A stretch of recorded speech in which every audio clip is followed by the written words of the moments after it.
work, I use the internet to communicate to our development partners, communicate to our membership, but also to look for opportunities, maybe funding opportunities to collaborate on projects and stuff. The internet is extremely useful for us as an organization.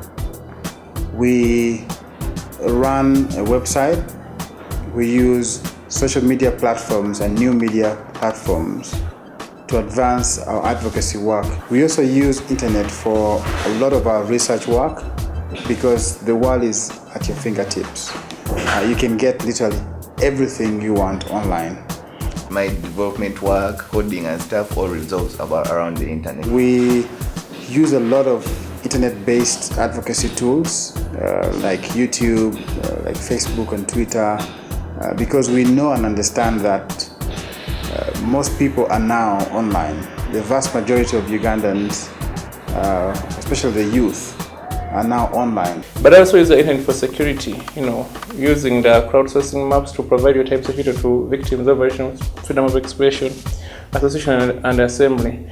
And then socially, I use the internet a lot to interact with people, interact with my networks, with my love life. In my personal life, I use new media for a lot of updates, a lot of advocacy work, to get in touch with friends, but also to follow others and see what they're doing and see new ideas that are emerging in the scope of human rights and in other areas of my hobbies. So basically, my work is the internet.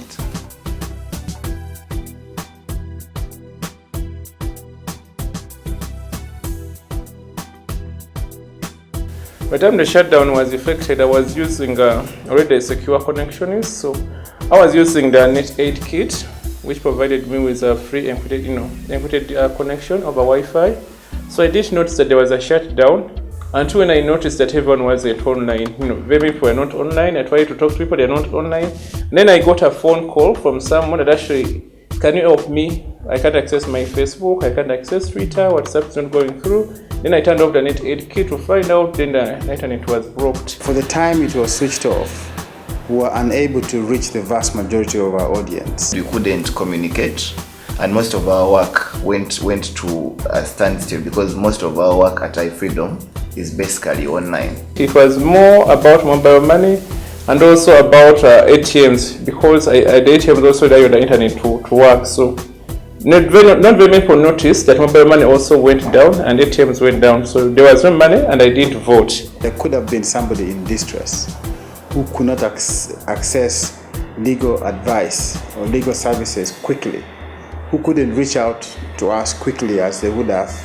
if it was on. So our people suffered. We did suffer a disruption in our activities, a disruption in our advocacy work. It made me lose my voice because I didn't cast a vote for any particular president, unfortunately.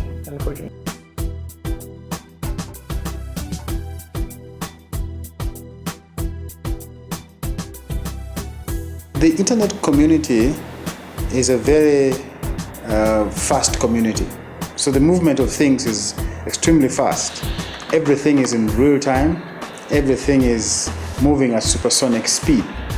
The challenge with that is that oftentimes people are driven by emotions as opposed to facts, and so you oftentimes find very little content of facts, but more of expressions of emotion. Stalking, and also, sometimes blackmail. Hacking, not hacking, specifically hacking me, but the constituencies, the people who work with, the partners and stuff. This is a very common thing.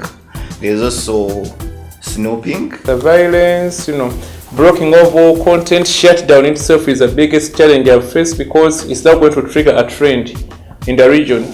It could become a trend for the country to shut down internet wherever sensitive issues are going on in the country. The internet and social media has been extremely useful. It has democratized communication. It has disrupted the traditional media systems of sharing information, of researching, of sourcing information, and literally made everybody capable of generating content. And however, there are very many opportunities online, which I also utilize, for example, in online education.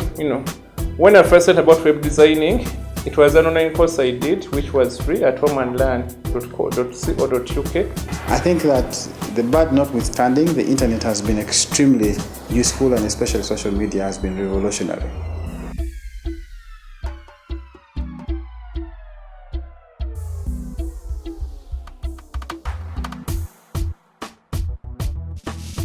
We helped our constituencies, our partners and people to circumvention using of VPNs and stuff. We sent out, because the emails were working, fortunately, we used that platform to send to our partners and colleagues a solution on how they could keep online.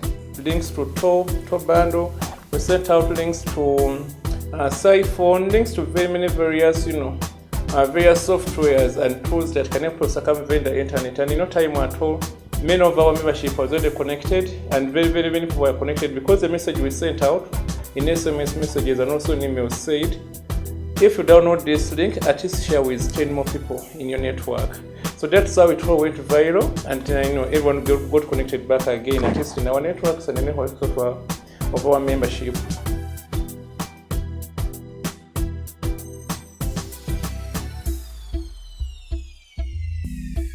The web that I want is a web that is accessible to everybody, a web that facilitates discussion, the web that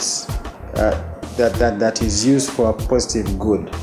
It's also another reality, it's another world, so I just want to enjoy my space in my web. No snooping, no hacking. One that is cheap, one that is accessible to everybody, one that has content that will help us in our work.